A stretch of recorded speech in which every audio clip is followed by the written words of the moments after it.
A 5-year-old boy in Ohio experienced intense nightmares. He began waking up in the middle of the night screaming that the plane is crashing, and I'm not able to get out. When he was shown an image, a photograph of a World War II aircraft, he immediately recognized it, named it, and not only this, he began to reveal some intriguing details about that particular model, which would have been impossible for him to know at that age. Now, cases like this have been documented throughout the world. And Swami Vivekananda once said, "None of us come to this planet with a clean slate. We all carry karmic imprints.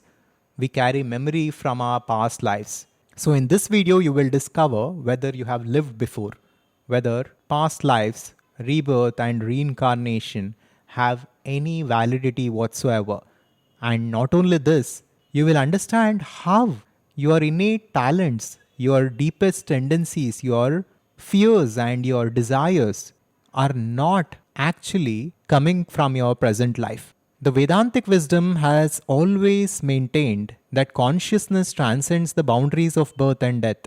And like a traveler collecting experiences across many journeys, our subtle body carries the imprint of previous lives into the present existence. So, these memories, this wisdom, this imprints that you carry from your past lives have been shaping your life and your swabhava. So, let's understand how you are literally a product of your past. Have you ever visited a place for the first time but immediately feel a sense of familiarity with it, a sense of connection, and a sense of resonance with it? Have you experienced the fear of heights or the fear of water?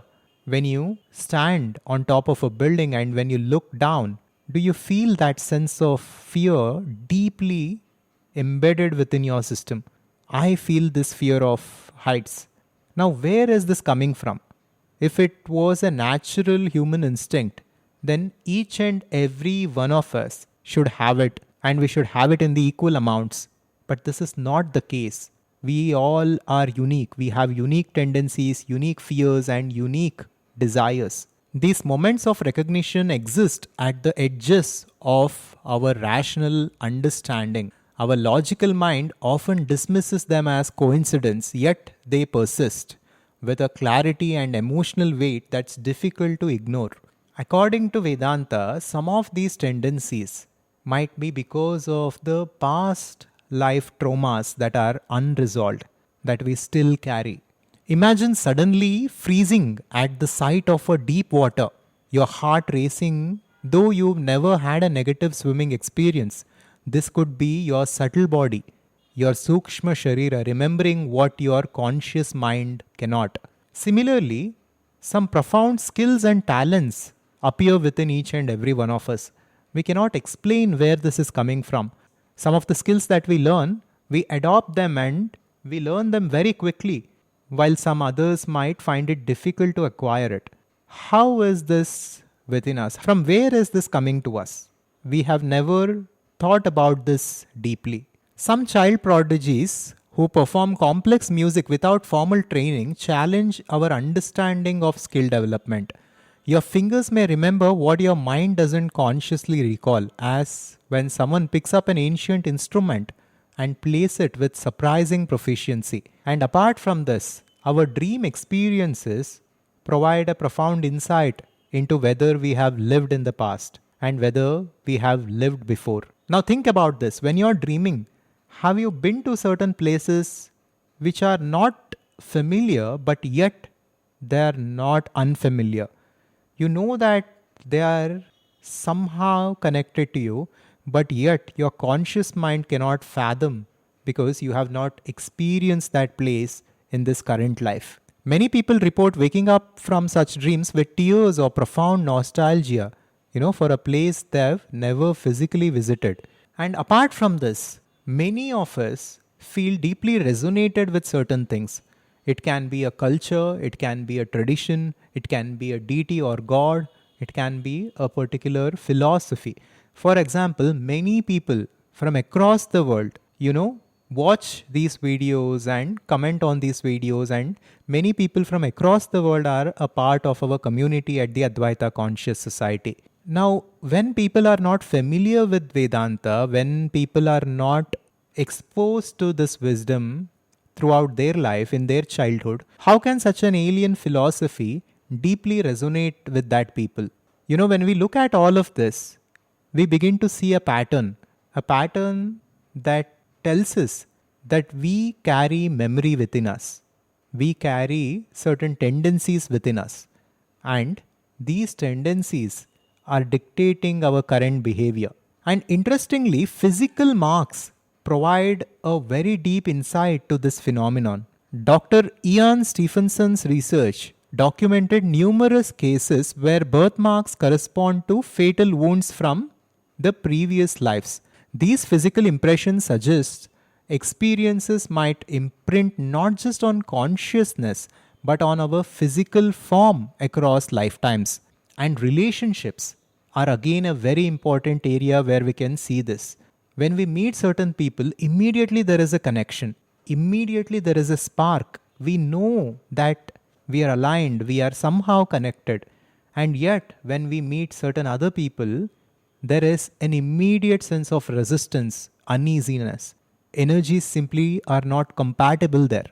Why does it happen? Of course, one explanation is our current energy, our current vibration, because of our thoughts, emotions, and our deep being, is not compatible with them.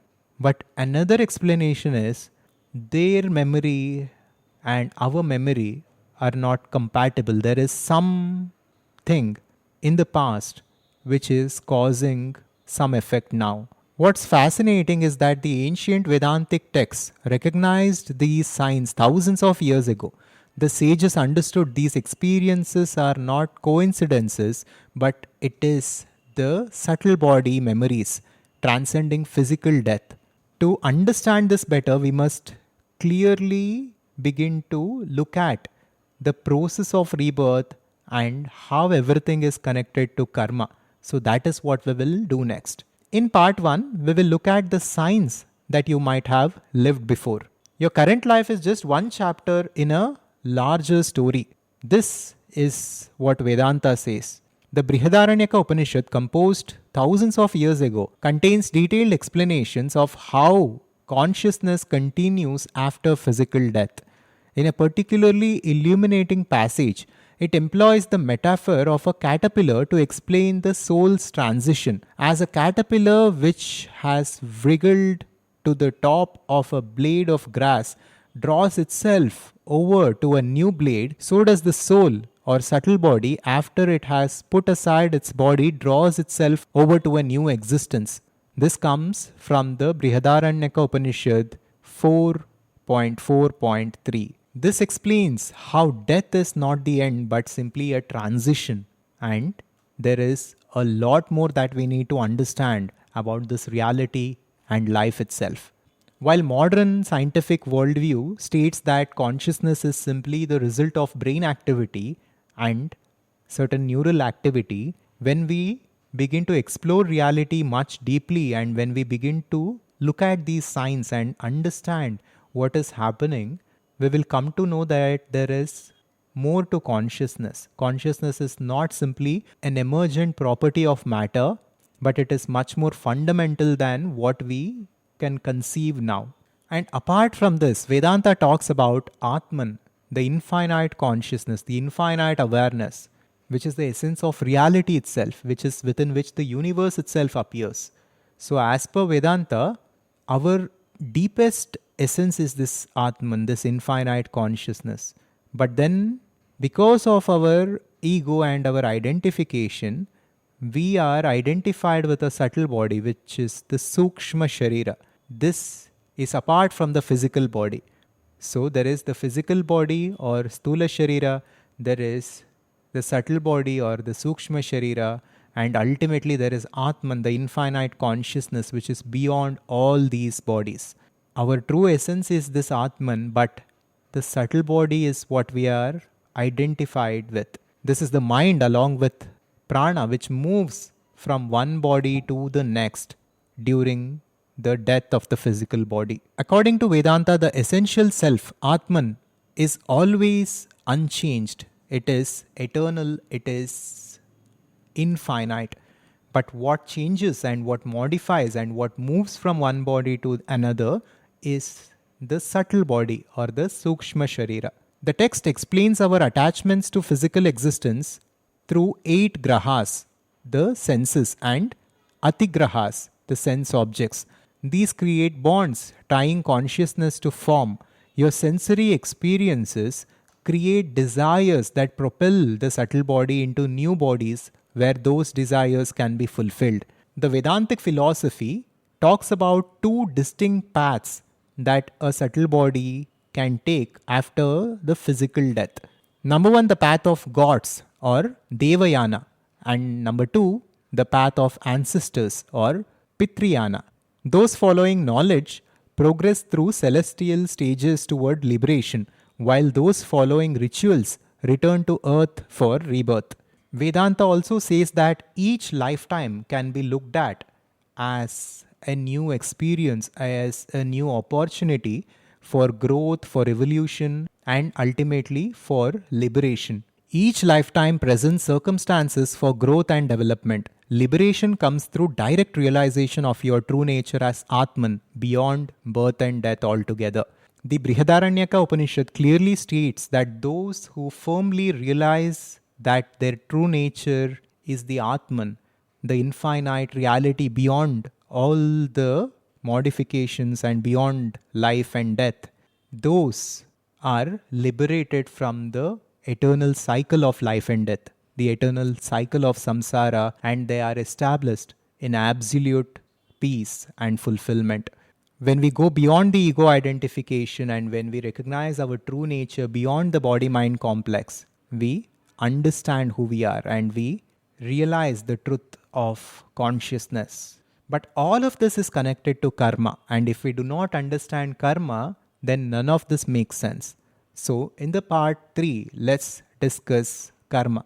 Could the challenges and the gifts that you are experiencing today can be a result of your actions from your past lives? Is this possible? Is there a framework and a law that makes this happen? The answer to this is yes. Vedanta says there is such a thing as the law of karma. This is cause and effect. Whatever you create, whatever you do, whether it is physical action, whether it is mental action in terms of thoughts, emotions, etc., everything generates memory, and this memory is imprinted within you because you are performing this memory, you are performing this action as an individual identity. You are identifying yourself as this body-mind complex and performing this action. So these actions are connected to your body-mind complex. So this is karma. We have gathered tremendous amount of memory through our evolution, through our lives, throughout different lifetimes. Karma operates as a universal law of cause and effect that transcends individual lifetimes.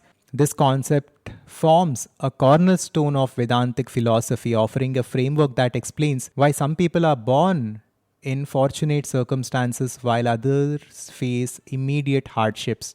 Now, karma functions like a natural law. It works whether we are aware of it or not. Just like how gravity is always working, the law of karma is always working. Every action, every thought, every deepest tendency that you have, it again reinforces and it creates a momentum and a memory which is adding to your total karmic gathering. And this total karmic accumulation that each of us hold is called as sanchita karma. So there are 3 distinct types of karma. Number 1, like I said, sanchita, the total accumulated actions from all lives. Number 2, prarabdha karma, the portion of karma that we bring to this life, which gives rise to our parents, our life circumstances, and the way we are today. And number 3, agami karma. This is the new karma that we generate in this life, which goes on and which adds on to the sanchita. But apart from all this, there is also kriyamana karma, which is the karma that we generate in this life, which again brings results in this life itself. Now, this itself is a very deep concept. We had created a very elaborate video on karma. If you are interested, you can watch that after this video. But this is just to give you an overview of karma.